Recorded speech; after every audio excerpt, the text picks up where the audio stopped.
Welcome to the Waiting List podcast. Tell us a story. It's like many things you start building from scratch. And then I'm like, wait, I really do like watches because You've seen so many watches that makes you excited. I think I really do like watches. Yeah. I think it's a great way to see if you are a watch enthusiast. Right, welcome guys to the podcast. Today I'm joined by an unconscious IT1 Lung Lung that has been in a catatonic state ever since she found out today's guest was coming onto the show. And it's been a long process in getting this guest on the show. It's Mr. Aldis Hodge. So thank you for coming on the show, Aldis. And it's a pleasure to have you here with us today. Likewise, it's a pleasure to be here. Right. For those that are wondering where Jacqueline is, she's actually unfortunately got toothache. So she couldn't make this and she's really gutted about it. We even scheduled this so that she could actually be part of it, but it's just too much for her. But going on to that, Aldis, for those that are not aware of who Aldis is, I'm just going to give a very brief, and I do mean very brief introduction before we start. Aldis is primarily an actor, but has interest in architecture, painting, and watchmaking, something which we will get into later. And some of his more significant roles include Alec Hardison in the TNT series Leverage, MC Ren from Straight Outta Compton, Levi Jackson in the 2016 film Hidden Figures, and Noah in the WGN America series Underground. He also features as Matthew in Girlfriends and Jim Brown in the 2020 film One Night in Miami. He is also due to play Carter Hall or Hawkman in the upcoming DC Extended Universe film Black Adam. I've actually done Aldis a disservice there because if you check out his filmography, it actually extends to about 50 films, right? But there's no way I was going to list all 50 films. There's no way. So, yeah. But before we start, can we just spend a moment just admiring how damn good looking you are? Like, it's ridiculous. Like, you are a fine specimen. And like, let's just say, I wouldn't want to be your wingman. And I don't actually even think you need a wingman. Like it's ridiculous. I look at your Instagram pictures and I see these like bulging muscles, and I don't know if that's because of the training for Hawkman. I'm like, how the fuck does he get that? Like, what the hell? It's so unfair. Like, fake. They're fake. The special effects these days, huh? Exactly. Yeah. Filter. I have to say, before we recorded this, I think about a week ago, Phillips, like as in Phillips Auction House, they had released this message that you gave, and then Dan had sent the link into our group chat, and me and Jacqueline, we watched it and we were like, we didn't hear anything. Like, we were just like, what did he say? It was that like, it was that video with Aldis talking about that collaboration with HSNY.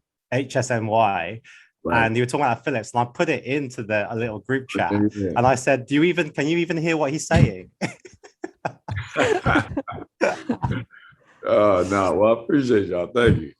Got me feeling good about myself, knowing I just woke up. Lord knows I'm feeling rusty and crusty, but thank you very much. Right. Anyway, jokes aside, let's get into this interview. Yeah. So, when researching this piece, it seemed the only appropriate place to start off was your childhood, because I do think there's a bit of a story there, and certainly it wasn't an easy start to life, I would say. And I believe you grew up in a place called Trenton, New Jersey. So what was the area like, and how was your childhood? Trenton was rough. I mean, I grew up all over different parts of Jersey. It was Hackensack, Trenton, there was Clifton, and then also between Jersey and New York, and mostly Manhattan.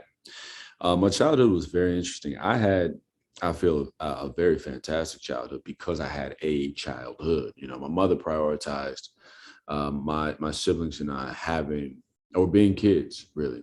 Even though we did go through a few rough things, she never made it seem as rough as it actually was. You know, there were times where we didn't have enough, but the kids always had, you know, even though moms didn't. And again, I had a very beautiful childhood, but it was one of those formative childhoods that taught me to grow up a little early, which I love because it set me on my path of where I am now in my life. As an entrepreneur, as a businessman, and just as a human being. So, you know, you get the reality that's necessary and relevant to you, and you make of it what you will. And I just had the fantastic leadership of my mom to guide me to understand how to use my reality and my environment to its fullest potential. Did you ever feel like you didn't have enough? Because for you as a child, it would have been like normal, right? This is normal life. You had nothing to compare it with, right? Well, yeah, that's the thing. It's like when you grow up and you just, if this is your reality, this is what you're exposed to. It just is what it is. But the thing about it is that we always actually did have enough.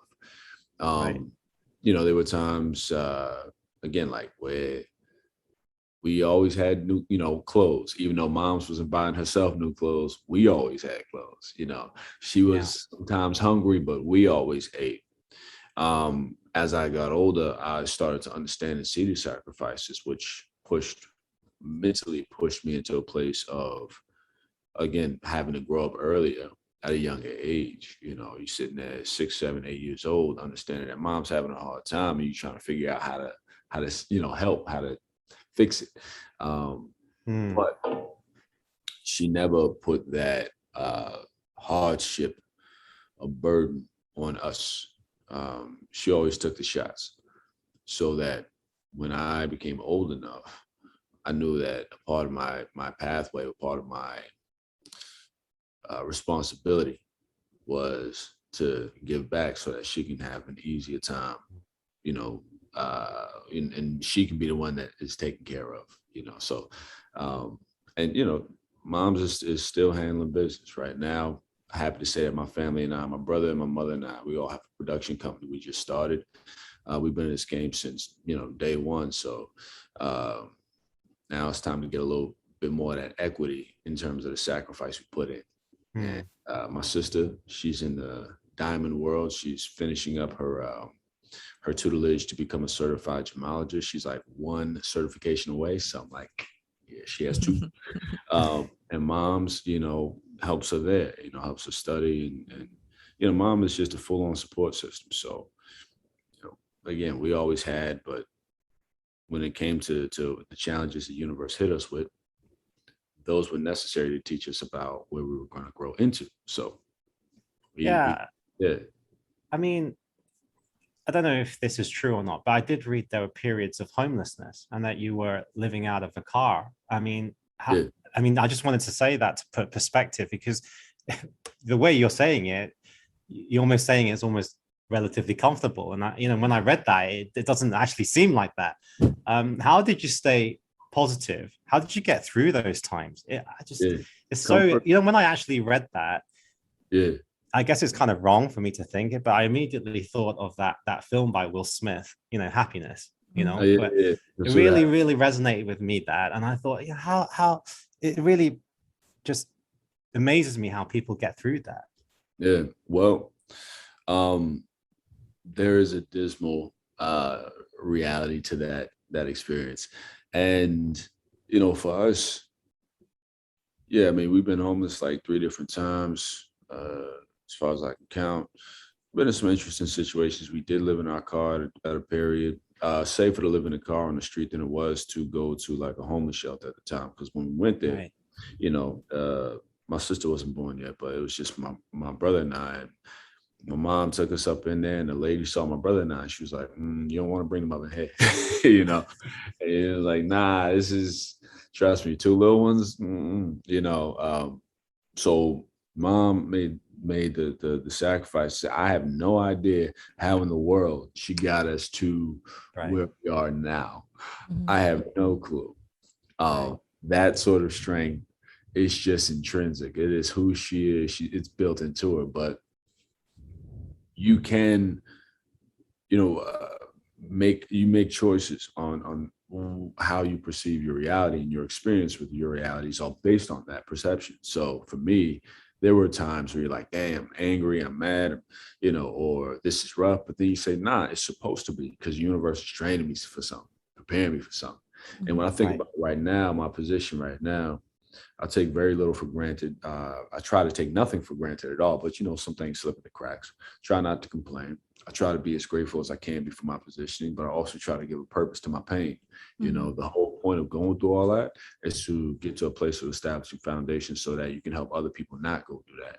You can't have that sort of mission if you haven't been through something real. You Mhm. know, I tell Yeah, kids all yeah. the time, like, yo, you're not a product of your environment is a product of you. But wherever you start, regardless of, you know, what's going on, wherever you start, that's your training ground, and you can Mhm. handle it. So train and handle it. Mhm. Yeah. You mentioned something about there, like the universe, right? Of you being here, you know, the universe putting you here for some reason. Do you really, really believe that? Like, is that something that's really ingrained in your philosophy? Brother, my family has escaped death several times. We've escaped so many different things, so many horrible acts. My mother has been through so much in her life that she has survived that I can't even fathom. So we got to be here for a reason. And I'm not sure if there's a divine pathway or anything like that, but I do know that there's a real purpose and a value to my positioning and my placement. And I assign myself a purpose based off of what speaks to me, what has protected me, what has affected me in life. And I choose, you know, when I was 14 years old, I used to say, don't become that which you despise the most, Mhm. because I'd seen a lot of not so good people do bad things to very good people. Um, you know, I had a lot of desire to protect my mom in ways where I wasn't able to, you know, from certain elements and certain things. So there were things I just never wanted to repeat. And like with my mom, she wanted to break the cycle. She did. So Mm. I wanted to break the cycle with a lot of those issues that I saw Mhm. that were aimed at us at a young age. And because I mean, one, that was to honor moms and her sacrifice. Because if I didn't, it would have been Yeah. not her failure, but mine. So that's my responsibility to myself and to my family to be better than How has she like evolved along this journey with you as you've come out, well, who, become a bit of a success story? You know, you're a well-known actor now. You have girls literally, you know, falling at your feet like long, you know, um, like um, bugging me 24/7. Get all this on, get all this on. But you do the interview, long, no. Like, it's the evolution is perspective, man. Like putting a value on why you're doing what you're doing, what you know, what the real point of it is. Like I was telling y'all earlier before we hopped on the record, you know, going to some of these experiences, events, and things like that is real cool, but it's far more valuable, you know, 100, 1,000 times more valuable when you have your people with you, because that's the point of it. You know, for me, success is not the money. It's not being seen. It's not acting. Success is, my definition of success is establishing a foundation so that you can help other people establish a foundation for themselves. Okay. It's okay if you can do for yourself, great. We all have that same shot, but what can you help others do for themselves? That for me, anybody has the power to do. There is no definitive cap on money or Mhm. status that puts you in a position to say, okay, now you can help some, you can help yeah, somebody yeah, just by walking down the street saying hi, yeah, you know, Mm. buying somebody a coffee, you know what I'm saying? Mm. Acknowledge. yeah. Mm. And like when you homeless, people look through you, they don't see Mm. you. It's like they barely see a human being, you know what I mean? Mhm. So even if you see somebody homeless, you just stop a minute to look them in the eye. Hey, how Mm. you all right? You good? Mm. Look somebody in the eye with that respect. They feel a bit of pride, a sense of pride about themselves. No, okay, you know what? Somebody saw me today. Mhm. You know, so we went through the lowest rungs of treatment only to prepare us for the highest height of visibility when it Mm. comes to our careers, so that we understand how to treat people along the way. You know what I mean? Mm. And you know, I got a girl now, like that's another thing where all that, you know, like I'm happy, you know, with my missus, and Mhm. learning to be happy with the missus is a process so that you don't get distracted by all the noise. But Mhm. you Yeah. locked in, it's a beautiful thing, man. Yeah. I'm really curious about something. Having come from, I would say nothing, like being homeless, right? And then you start to have all this nice stuff. And how long is it until you go, I don't know how to like put this into a question, but it's like imagine yourself on that Dolce and Gabbana show, right? Does it ever Mm. hit you where you go, what am I doing? Like, I don't need this. And then, like, I had this is my life last time. And then you've gotten so used to this new life that you kind of feel like it's almost ridiculous and you want to kind of like rewind. Or are you so used to it now that you don't really remember what it used to feel like? I mean, my perspective on it. So I always remember my motivation is to never go back. That's why I'm a workhorse. I'm a workaholic. I will work until I pass out on the couch, which I've done many nights. I'm addicted to entrepreneurship and starting different businesses that feed my passions, just because I don't ever want to go to a place where I feel like there's no financial security and nothing like that. You know, as a man in my family, my part of my job is to provide and protect. But I switched the perspective. So in terms of where I came from, like respectfully, I say, you know, I came from something. I came from a lot, because there's a lot of value and lessons and that hardship. It trains you, right? You just gotta know how to look at it, how to use it. So I came from a whole different world that prepared me for this world. Because when you get into a world, I don't want to say success, I want to say a world of financial opulence around you, like you Yeah. around a bunch of, you know, rich Mhm. people, you know, and or you're doing really fantastic projects, things like that. You can lose yourself Yeah. in 2 seconds by believing in the hype. And you Yeah. looking at this dude over here, okay, $10 million, da, da, da, well, you Mhm. good. You know, that person over there with $10 million is still hustling and Yeah. working, because, Yeah. you know, well, some of them have a different perspective. Everybody has a different perspective, but there are some who go in there with that hustle because they realize that $10 million doesn't define them. So Yeah. for me, none of this that comes defines me. Yeah. It is a definition of my efforts. My efforts define, and my foundation defines. So my hardship, my reality, I suppose, if you want to say, with poverty, defines and shapes the new reality that comes with a little bit of glitter and glam and Yeah. opulence. The Yeah. glitter and glam, that's not there. It's not existing. Mhm. It's not real without where I came from. So you can't have one without the other. And you got to be able to balance them both and say, this is the mix that makes me. Now, who am I in it?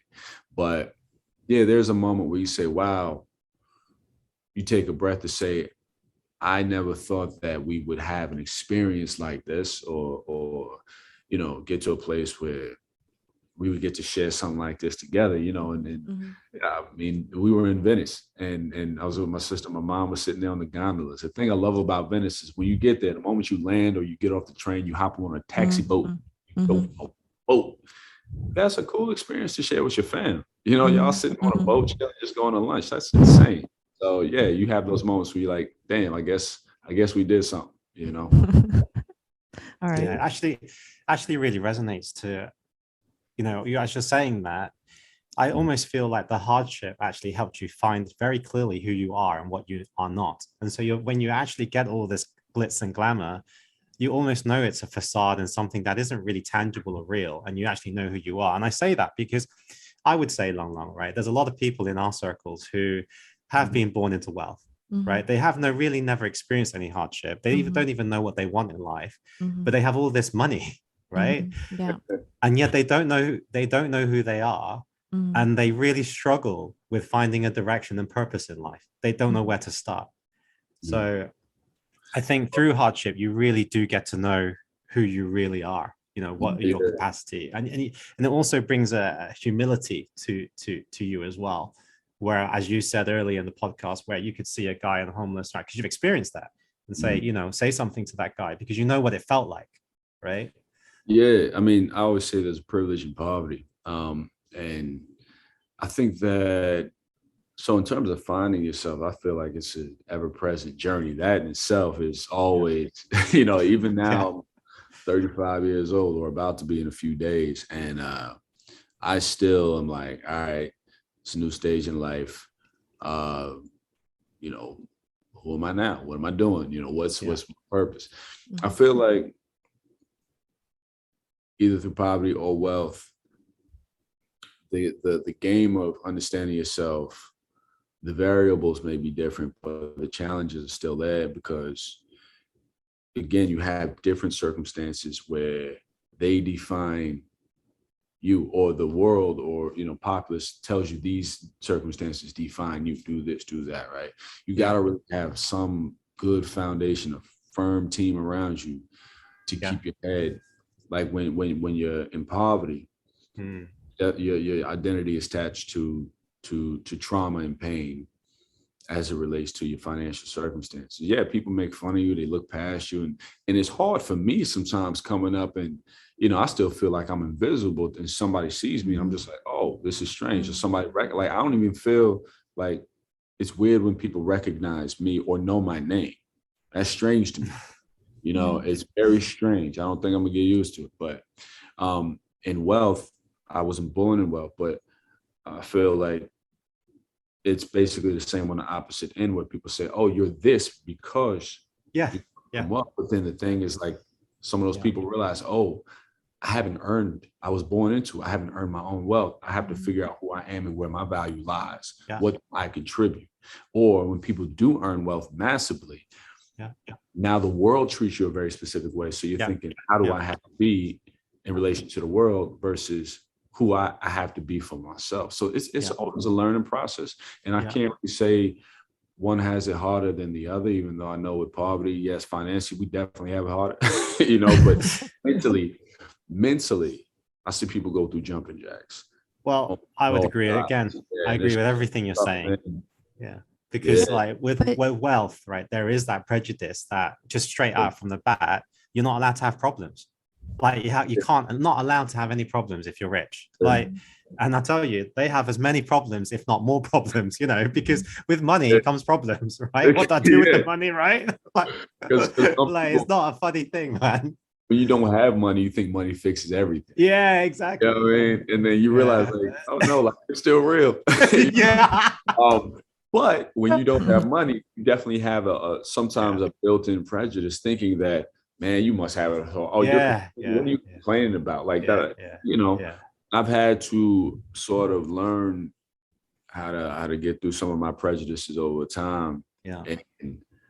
And look beyond my own ego when I look at people, because sometimes you look at people through the lens of your own ego. I'm looking at you based on how I feel about myself. So if I don't like you, this off top, without even knowing who you are, if I don't like you because your circumstance or whatever, if I feel bad, it's because it's something about myself I don't like. And that's something you kind of got to deal with yourself. You got to fix you. So, I mean, there's definitely some things I just absolutely don't rock with. I have some firm beliefs with some things. I have some strong stances against certain policies and certain acts. Where we grew up around a lot of crime, and in certain ways we grew up a lot around like there's a part of Jersey where we grew up around the KKK, and I have no tolerance or patience for any idiom of like racism or the negligence of racism. I'm like, you better call it what it is, and you better deal with it. I'd rather deal with somebody who is proudly racist, who owns it, because then I can talk to you directly, honestly. But if you don't own it, you running away from it, but you still practicing these heinous acts, like, I can't rock with you at all. And I have very low tolerance because I've seen the true ugliness of it. I've seen where we had like they chased my mom's trying to kidnap her one night. We had Christmas lights up 3 years in a row. They cut the Christmas lights, so we would just stop putting up Christmas lights. And for a kid, 6, 5, 7 years old, like that's the thing. You sitting there getting called the N-word, or you got trash thrown on your lawn every day. And all because of the way you look, something as ignorant as, I don't like you just because of what you look like. Are you kidding me? Get out of here. So I, growing up fighting in the streets, you sitting out there fighting for your life, bumpy knuckles. And as a kid, some of those days were fun. I'm not gonna lie, but it shapes you. And again, that's why I say, don't become that which you despise the most, because it's easy to become a monster based off of those principles. Sorry, I have a really strange question. Okay. So you know, when you see mainland Chinese people in the US, this is very stereotypical, but let's say we're talking like LA and they're shopping, very wealthy, right?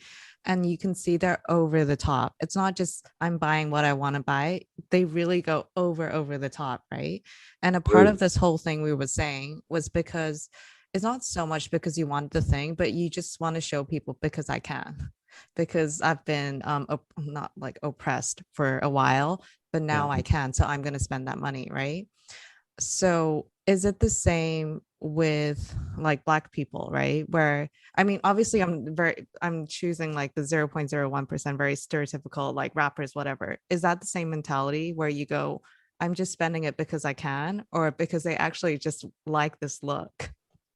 Well, no, let's break it down. I mean, it's not it's a cultural thing all over. It's not something that's uh sort of seated with the Black community. But the perception is different. We all do it. White people do it,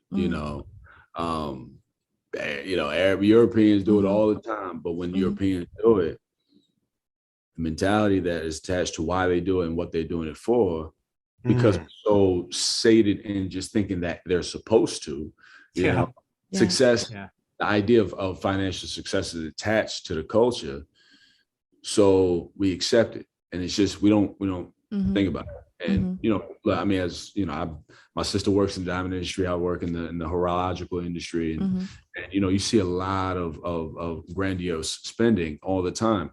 Everybody does it. But when Black people do it, because people are not used to Black people being successful, they presume that they're sometimes a show or they're trying to puff up. And yeah, certainly there's the very, very small percentage of quick new money. And that's a mindset. I think it's less about culture or color rather, and more about the mindset of how you acquire something and where you're at. There's a lot of people out there with big egos for something to prove. So it's not something I attach specific to the Black community, because yes, it happens in our community. There are a lot of people who do want to pump and show off and do their thing, but they do that in other communities too. So across the board, I think it just comes down to a mindset about ego. But for me, what I've seen the Black community more of, and what I want others to see more of, is actual financial responsibility. Because I started learning about investments at a very young age. I was like 16. But that's something like the one of the biggest stains for me in America or American culture is that communities of color are not celebrated or acknowledged equally for their educational or intellectual contributions. You know what I mean? So yeah, for me, like, I'm gonna bring it down to color. You see a Black dude walking around, big chains, watch, let's see, all that. You just like, oh man, he's showing off. He must be a basketball player or a rapper. This is the things that, I hear. Was kind of what pushed me to horology, was the stereotypes. But then you see a white dude doing it, chains, and oh, his parents must be rich, or must be like a programmer, .com with a sold, and you accept it. So for me, the question then turns into us. Why do we think the way we think? And then we have to sort of recalibrate and refocus on who we are. Because are we receiving poor learned habits on how to perceive people based off of our environment? And today, especially with social media, my God, it is so easy to dissuade yourself with all of the misinformation that goes around. But, in American culture, they typically, what I've grown up knowing and seeing is that Black people have been vilified culturally. Our culture has been attached to trauma, pain, ignorance on a grand scale, but not, by us. You know what I'm saying? The majority of us who are intellectual, intelligent, eloquent, beautiful, awesome, God dang it, just wonderful people. That's what I want us to see more, so we can actually change that worldwide perspective or generalized perspective, because it's something that's got to change. Mm. You mentioned something in your answer there that I've also read about, how that stereotypical prejudice, or that feeling like you had to be a basketball player or a rapper. And, actually you chose none of that and became an actor. And also, I'll add, you started acting at the age of 2, which I would assume is a huge part of that is down to your mother. Like, I always thought, like, when I read that, why acting? Because that's a career, especially from a like Oriental Asian culture, right? Most people would associate, well, in my culture, as super high risk. Like, they would actually say, don't do that, right? Especially when you had such a tough childhood, they'd be going, go on to like finance, or be like a medical professional, or like accountancy, all those safer jobs. Right. Why, did your mother not go, do you know what? Like, not go basketball, do acting? Well, so I'll answer both questions in part. The first one about the stereotypes that hit me and pushed me into a different lane. And by the way, I really appreciate these questions. I like digging into the tougher questions about culture and things like that. Like, let's have a real conversation. I feel it. Yeah. So as a kid, I was always interested in art and science at a very young age. I mean, I was 2 years old, drawing on my mom's couch with like her lipstick. She was mortified, but she understood later. She got it. I was always enthralled with science and inventors. And the first Black inventor that I remember reading about was a man named George Washington Carver, who made hundreds of different things with peanut, soap, like shampoo, peanut butter, all these different things. And then I started going down the line. What was never celebrated in the history books was Black contribution to American societal stability and economic stability. I mean, granted, Black people were the economy. I don't care what anybody says. Black people were the economy and the economic backbone of America.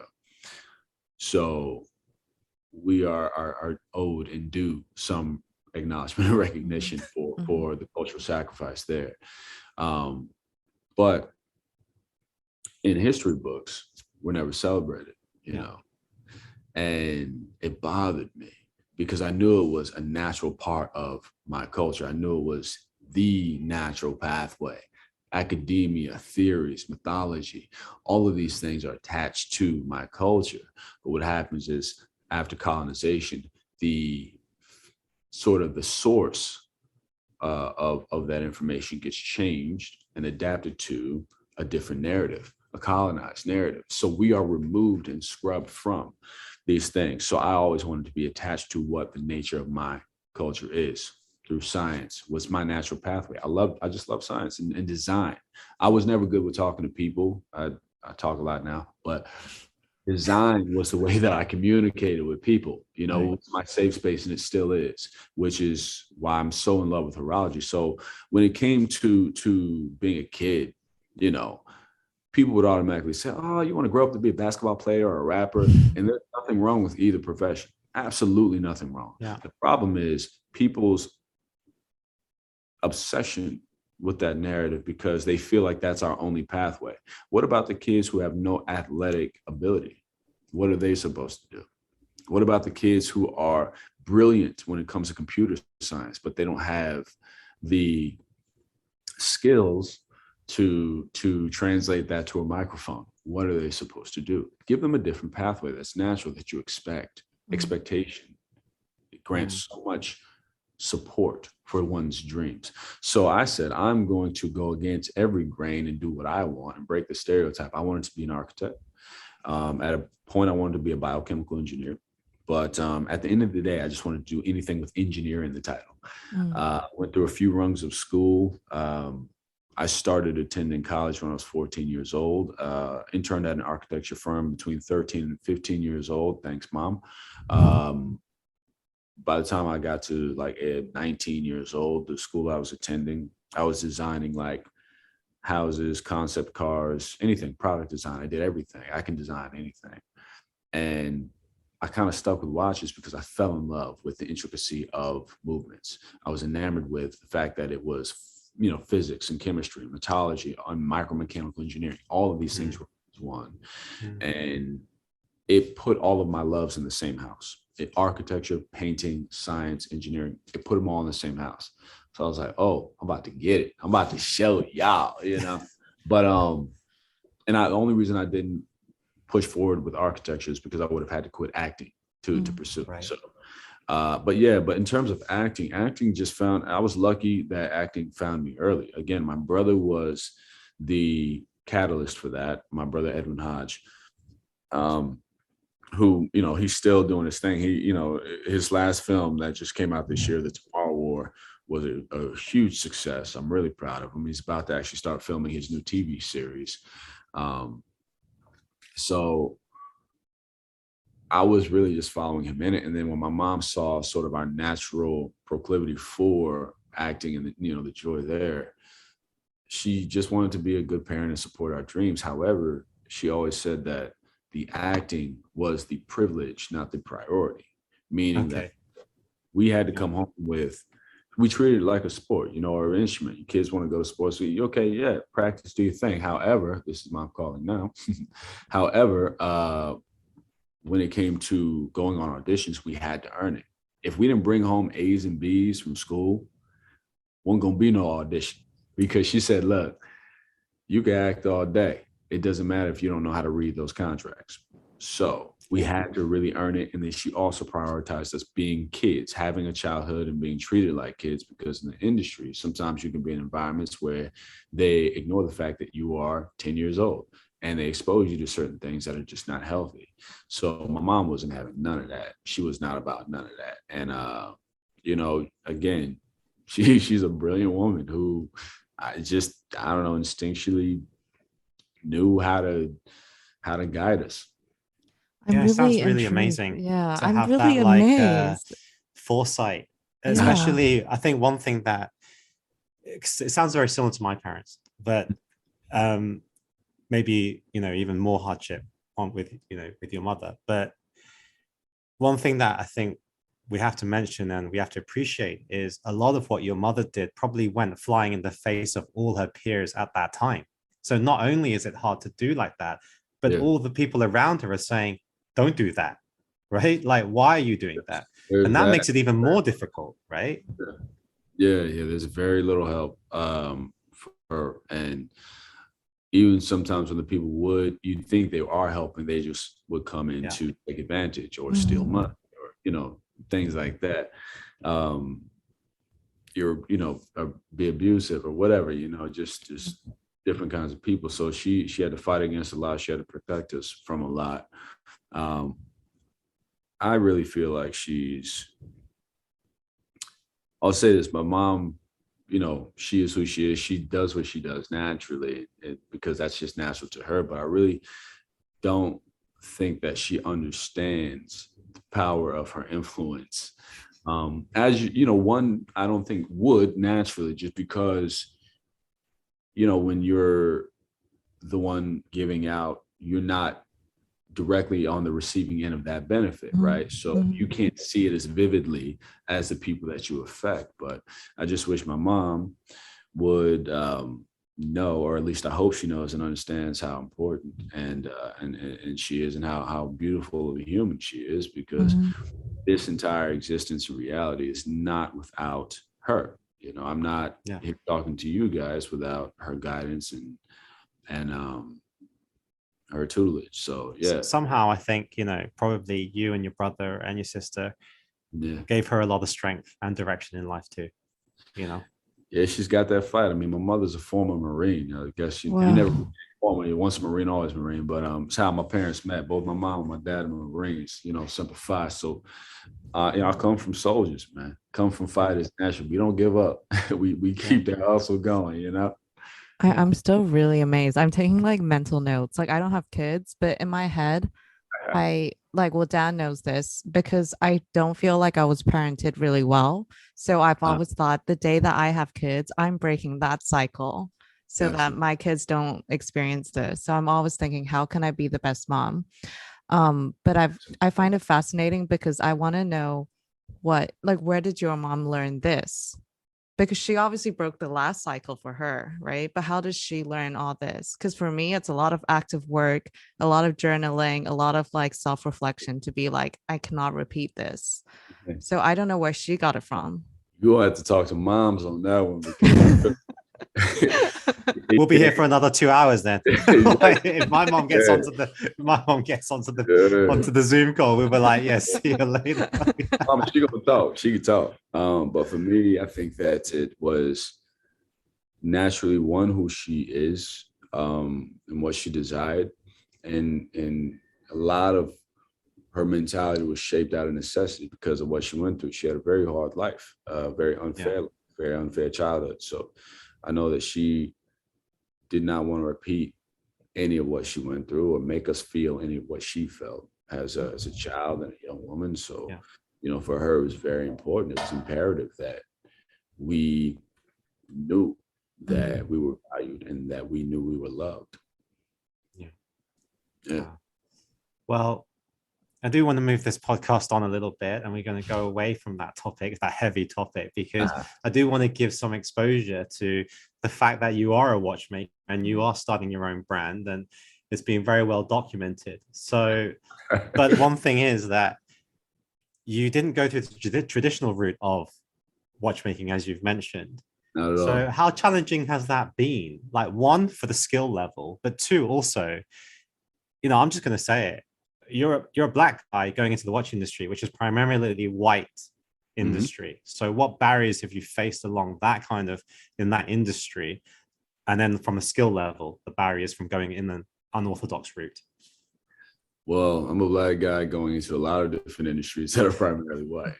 And for me, my color is never a deterrent and it's never a thought in my head. And the only time it does become a thought is only an exemplary one, where being black is a beautiful thing and it's an asset. It's my superpower. But for other people who make it an issue or who are uncomfortable with it, I leave that ignorancy with them. For cultural negligence, that's not my job to take care of. And at this point, we're all grown. And, again, I've dealt with so much racism growing up in this country that anything else thrown at me is like basically a cotton ball. Like, I don't care.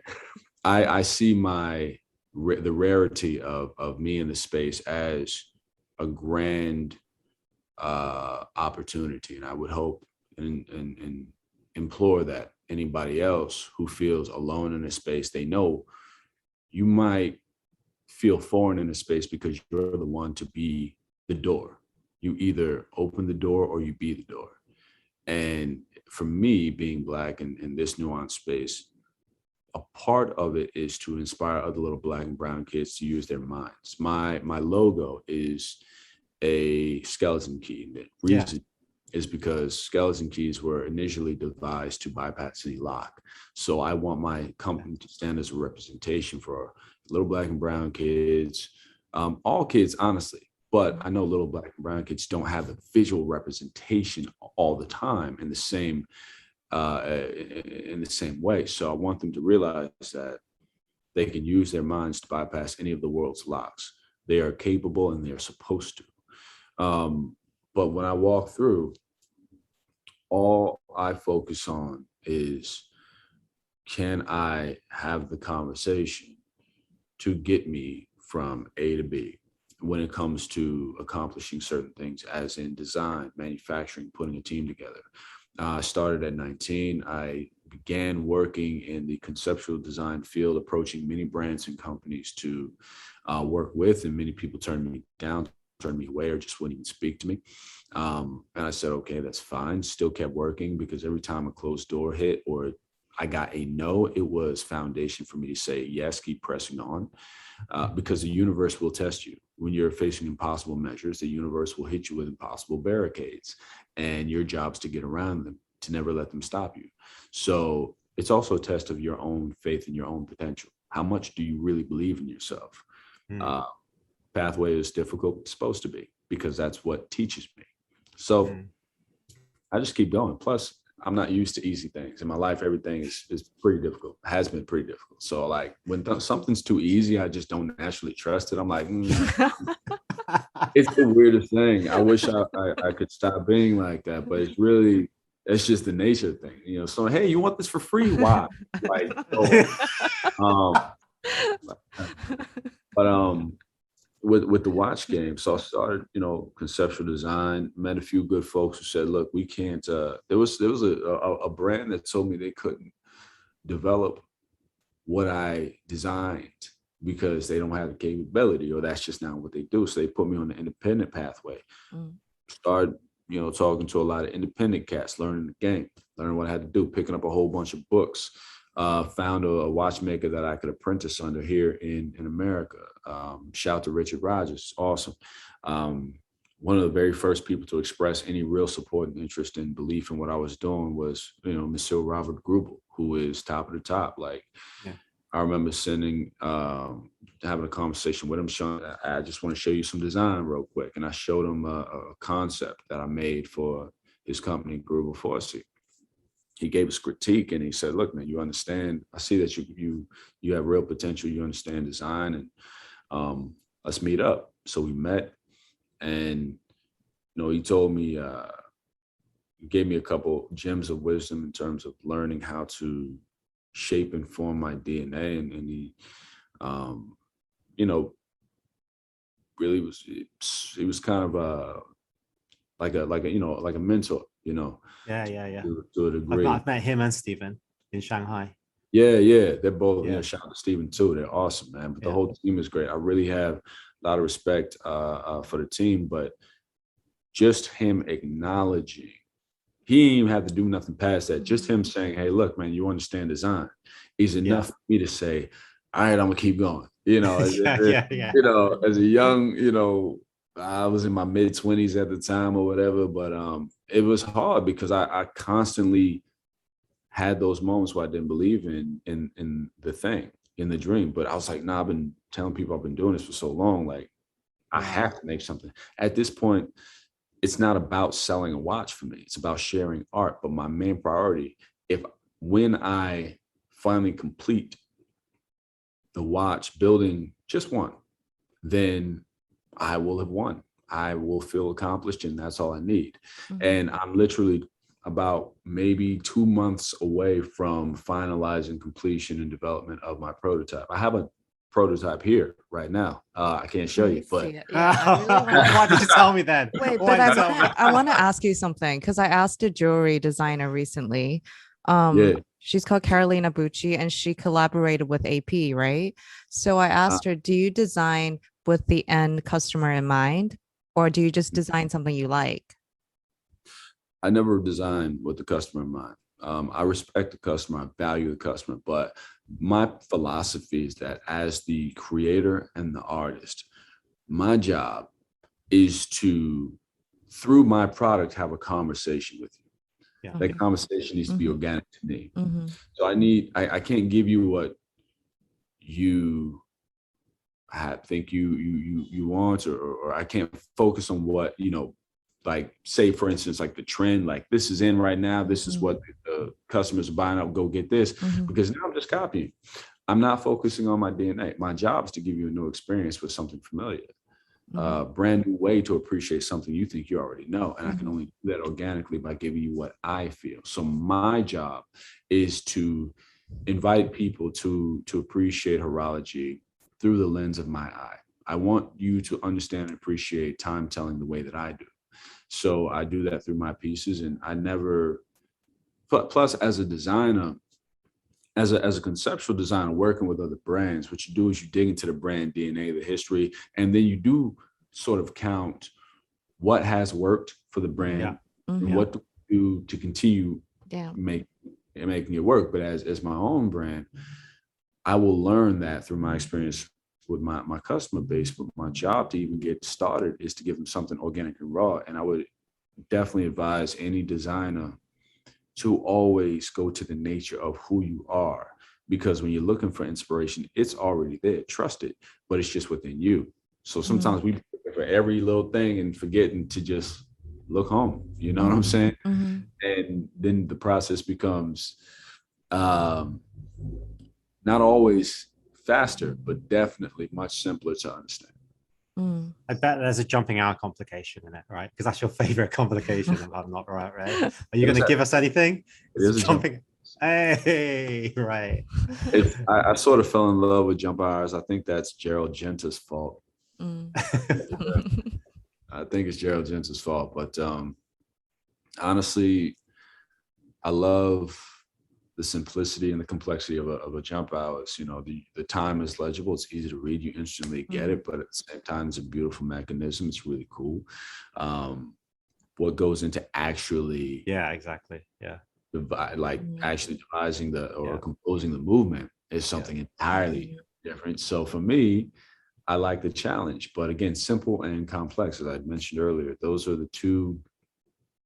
That's the marriage of, I would say, formulative design. I would say high level, like jumping hour or jumping anything is high level complication. Like for people that appreciate. No, I do. Like for people that appreciate horology, jumping hour is probably one of those complications where you get past a certain point of understanding horology and you appreciate what jumping hour is because it's so subtle. Right, most people when they look at it won't even register what that is, right? And as you get jumping second, deadbeat second, you'd be like, what's so good that it's a ticking watch, right? Honestly, yeah. But anybody like sees that and they're like a watch guy, they're like, whoa, jumping hour, jumping seconds, right? Yeah, exactly. Yeah, no, it's something. I mean, technically, it's definitely a challenge, especially when it comes to how you conserve your energy, because every time it jumps, I mean, every time you're just eating energy. Up that barrel, you know what I mean? But exactly. And you have to need that consistency.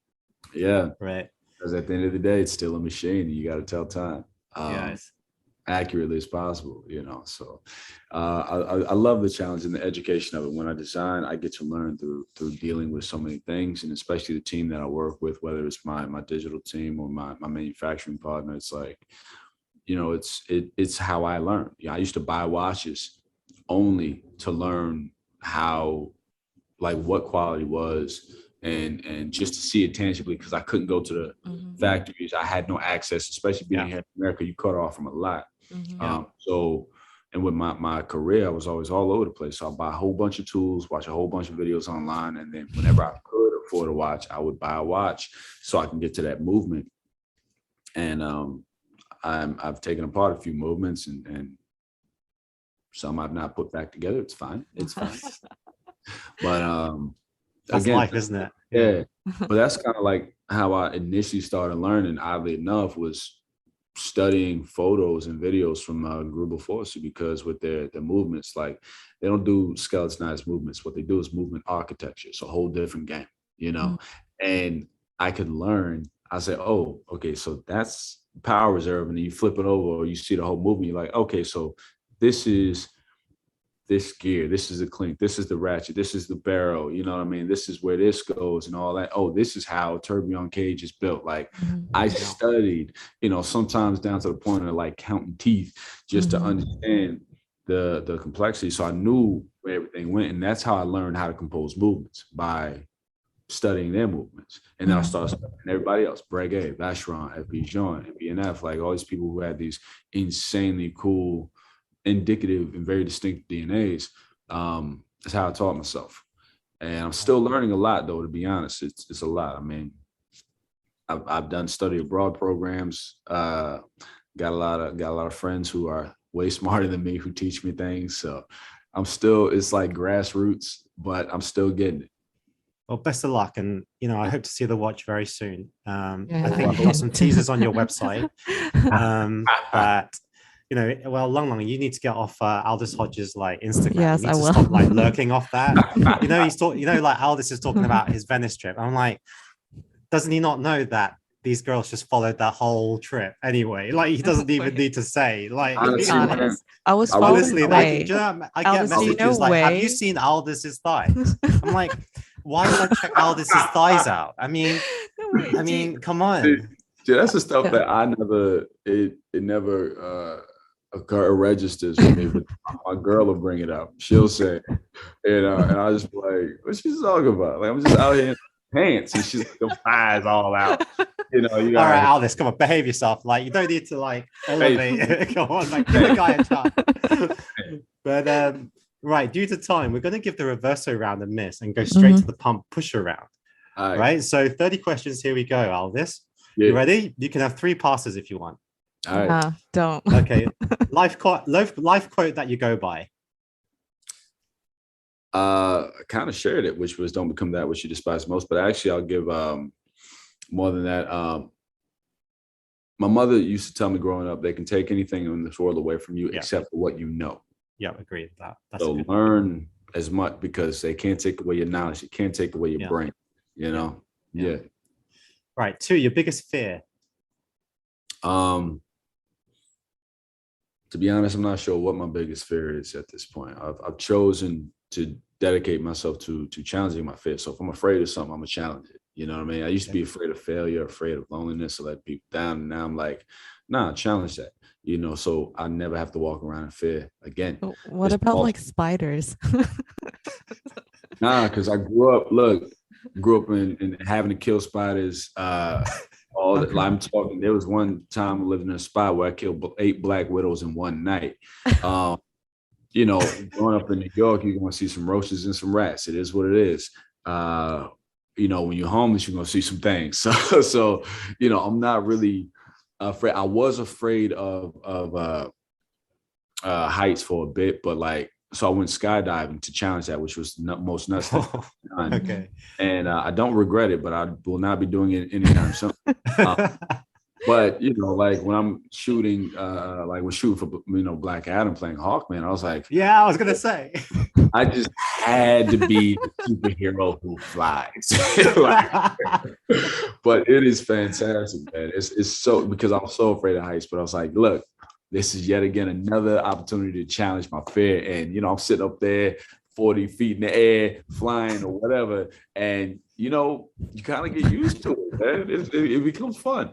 Well, it's good like you act, because you must be like pretty like fearing of it, but you got to act like you own it, right? Because you're Hawkman, right? Yeah, exactly. You get up there in that harness, there's like 100 people on the ground and doing the scene, and you can't be like, let me down. Like, nah, you just gotta, you know, I'm gonna take it, I'm gonna do this, you know, and you just pray all the way down. Right. Number 3, your favorite watch font. I don't have one because I'm still trying to develop my own font.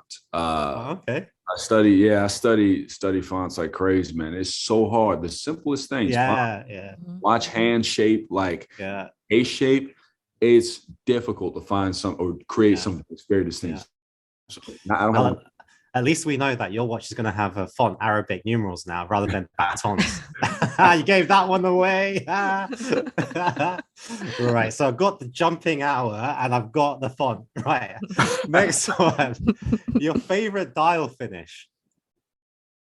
You've been with on that Rose Lathe. No, a gear shade dial is fantastic. I do have a real love for frosted dials, but I would say my favorite dial is not even technically a finish because it's something that just happens over time naturally. I love oxidized dials. That's a patina. The patina is insane. There's some oxidized dials because I'm also a painter, so for me, it looks like artistic side. It looks like art. I love asymmetry when things aren't super perfect all the time, and when you could just see a little bit of that sort of gradual deviation in color, it just, oh man. So probably oxidized dials and then a really finely frosted dial after that. Okay. So basically your watch is going to have faux patina there. There's a lot going on this watch. There's a lot, right. I didn't say all that. I didn't say maybe for the special one, but you know. Right. Number 5, Arabic numerals, brigade numerals, or batons. Pass. Right. Number 6, your guilty pleasure. Solitude. I love being alone. Not lonely, like I, love my spending time with my family and my lady and all that. But I love whenever I'm alone, Actually, guilty pleasures: being alone, going to a coffee shop, and working on watch designs. I love it. Okay. It's like an addiction for me. Okay. 7, your favorite food. Favorite food, easily seafood, more specifically lobster, crab, and shrimp. Okay. All day. One book recommendation, any kind. A book recommendation? Yeah, any. It doesn't have to be a watch one. It can be. It doesn't have to be. I was about to say Claudia Saulnier's treatise on escape. I'm still getting through a few books. One book that I'm getting through is called it's kind of heavy, The Destruction of Black Civilization. Written by Chancellor Williams. I think he started his thesis back in like 50s or the 60s, but took him 16 years to knock this thing out. But I was interested because I was like, how come Black people and Black culture have contributed to so much, but we receive so little benefit of our contributions? And it is, it's a succinct pathway in terms of learning a bit of the history to understand how we got to where we are today. Right. Number 9, what music are you listening to these days? Oh man, I listen to everything. That's a tough deal. I listen to. I'm Caribbean. My dad is Dominican. Was sitting from Saint Thomas. So, I grew up on reggae all day. Okay. But I also do. Hip hop, classical. I'm in a strange place about rap though. Hip hop and rap to me are two different things, different eras, different people. But like with rap, we kind of got in this like vacuum where a lot of people doing the same thing, kind of sounds the same. So I'm looking for that next, like, who's that next Kendrick Lamar? You know what I'm saying? Who's that next J. Cole? You know what I mean? I'm looking for that, because they still here, they still killing it. But for this new school, I'm waiting for that next. Yeah. Okay. Number 10. Did you ever have a nickname as a kid? Oh yeah, my mom called me Punky. Punky, right. My mom calls me Punky, and my sister calls me Bob. for some yeah, she started calling me Bob when she was a little baby. She still called me Bob today, but she's the only one who's allowed to call me Bob. Anybody else call me Bob is catching these hands. That's my sister's name. Right. Next one. The last thing you watched on YouTube. What was the last thing I watched on YouTube? Honestly, the last thing I watched on YouTube wasn't even watching something. I was playing. Sometimes they have these YouTube videos where it's like meditation music. Okay, so, yeah. All right. Yeah. I think that was the last one. YouTube for sure. So it was definitely that. Right. Next one. Your favorite gym exercise? Oh, bench press all day. I thought it was going to be squats or something. Yeah, I thought it was going to be squats. Right. Nah, squats. I'm not a fan of. It's a lot of effort. I still do it. I just wake up with thighs. I just wake up. Can't run around chicken legs and nothing like that, but it's a lot of effort. But bench press for me though, that's always my go-to. I love that. Okay. The first drink you'll order when you're at the bar. Probably a whiskey neat. Depends on what they got, but okay. Yeah, it's a huge. Any particular one? So, big fan of Bastille, or sometimes they don't have that. So, like Bastille, we can get into a little bit of Lefroy, sometimes Hibiki. Depends. Yeah, okay. Good stuff. Like that. Yeah, man. Yeah, I like both of those as well. Yeah. Yamazaki, I've tried that before too. It's not bad. But right it's now, it's expensive though, the Japanese whiskeys, man. Like, yeah, it is ridiculous. Yeah. But right now, I like recently found out about peanut butter whiskey, and it sounds strange, like peanut butter whiskey, but honestly, it's real legit. But let's be honest, right? Anything with peanut butter tastes amazing. Absolutely, it does. Right. Next one. First thing you notice about someone when you see them. Depends. It's either fashion or the watch. Okay. Yeah. The best actor or actress, in your opinion? I don't have one actually. I do not. So many great artists. I can't, slice it down. Too hard to pick. Right. Yeah, exactly. Right. Coming to the end of this now. What are you watching on Netflix? Oddly enough, Myself. nah. On repeat. Yeah. I just finished a bunch of seasons of Hunter x Hunter. It's an anime. Hunter. It's I know that one, Hunter x Hunter. I can't believe you watched that. Like, I I'm didn't an know you were an anime anime fan. Yeah, man. I Are you love an anime. anime fan? Yeah, Oh, bro. I grew up shit. on everything like Pokemon, Dragon Ball Z, all that. But right now, Did you watch Initial D, Naruto, bro, come Slam on, Dunk? bro. I grew up on Naruto. Right One now, Piece? my two favorites. Actually, I haven't started One Piece simply because there's so many episodes and I'm too late. My girl watched One Piece and I'm like, yo, you're like 1,000 episodes in. And you're never gonna get there. But Demon Slayer, Kimetsu no Yaiba is fire. They just announced their second season. And then also Jujutsu Kaisen is insane. So, but there's I so didn't have you down as an anime fan. Same. Oh no, bro! Like right now, actually, me and two of my buddies, Phil Boutte Jr. and Michael Wandy, we started a conceptual design company. Now, this is apart from anime. We do character design, costume design, world building for like film, television, video games. Sometimes we even work on novels, illustrations for books, things like that. But what we do is, we're the guys with our team of artists creating the costume concepts that go into, sort of like, my two partners, they do a lot of work, a lot of like, I can't say everything, but like, I can say what they did before. Like one of them worked on Black Panther, did a lot of work there, costume design there. The other one, he, did like Supergirl, things like that. Jupiter's Rising, like, so we do that. And with the artists that we get to work with, we have a lot of artists who do some fantastic animation work as well. So I'm more on the IP side of developing content and our own original IP. So I'm developing a few animes right now. Awesome. Yeah, I'm You deep must let us know. Like, I don't know, like DM me if it's not, and I'll, I'm into anime. So like, I'm deep love in, it. Yeah. yeah. Right. Last two. Last thing you took a photo of on your phone. Probably me last night at Gala. Me and I think it was me and my friend Alice and Felix. Yeah. Right. And last one thing you would want to achieve by the end of the year. By the end of the year,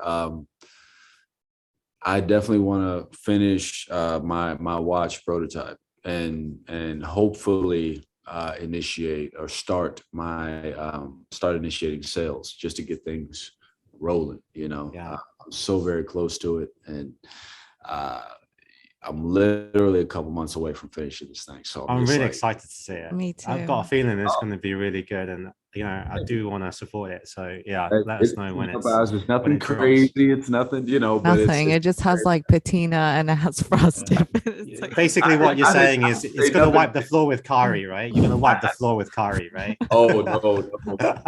Kari is one of the goats. I give all respect to Kari. Kari Line, he's a big inspiration for me as well. Like his work, his dial work is just ridiculous, man. So he creates art. So, but like my you start simple, you build up from there, you get super complicated from there. So I'm trying to I would say it's very elegant, very clean, in my opinion, a very timeless design. So I'm very, very happy with what it looks like, what the appeal is, but we'll get crazy, but for what we have right now, it's smooth.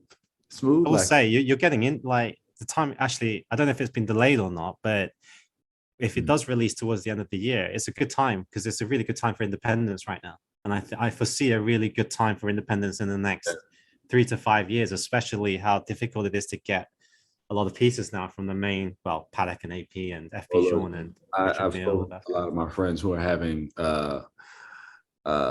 dealing with the fantastic challenge of being sold out, and for me, I'm just like, I can't wait till I get there.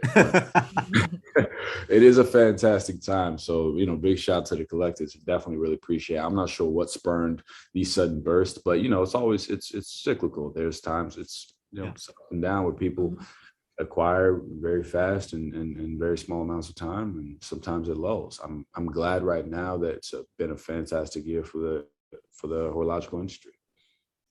Right. So thank you so much, Aldis, for giving us your time to do this interview. Like, we really appreciate that you found the time between shooting to fit us in. I know you have a super busy schedule, and we look forward to your upcoming movie, Black Adam, which will take on extra meaning now that we've made your acquaintance. I'm sure if I watch it with these girls, we'll be watching it in frame by frame when you're on the screen and be like, look at the guy's thigh there. Look at that. Oh my God. No, you're probably, you're gonna be distracted by The Rock's biceps. There's a video of you winking. I had that. Lolo sent it to me, and it was like, "Who's he winking at?" like, oh my God, like seriously. Right. That was I think that was a calm before the storm, because it was literally, that was in Venice. It was literally maybe a minute or two after that video that the hail started coming, because we were hailed out. Oh, I didn't know. Right. Dang, it was so hilarious because hail just started coming, knocking people out. I was like, what is going on? But it was crazy out there. It was a brilliant show, though. I mean, they put on a hell of a show. But yeah, that wink came. It was the calm before the storm. Yeah. But it was too long. Right. Okay. Do you have any shout outs or plugs you'd like to give before we round this up, Aldis? Oh man, honestly, just appreciate the time. Big shout to all my people in the watch industry, all my independents. Love my family, I love my lady, and I guess for whoever is listening to this, thank you so much for your time to spend and listen. So thank you. Okay, guys, if you want to reach us, you can always catch us at the Waiting List Podcast Instagram page, and you can follow us, Aldis, at Aldis Hodge. And we'll see you on the next one. Thanks for listening, guys. Bye. Take care, y'all. Bye. Thank you for tuning in to the Waiting List Podcast. Hit the subscribe button, and the next episode will come straight to your phone as soon as it's ready. Whilst I'm here, please remember to leave a nice review and follow us on Instagram at the Waiting List Podcast.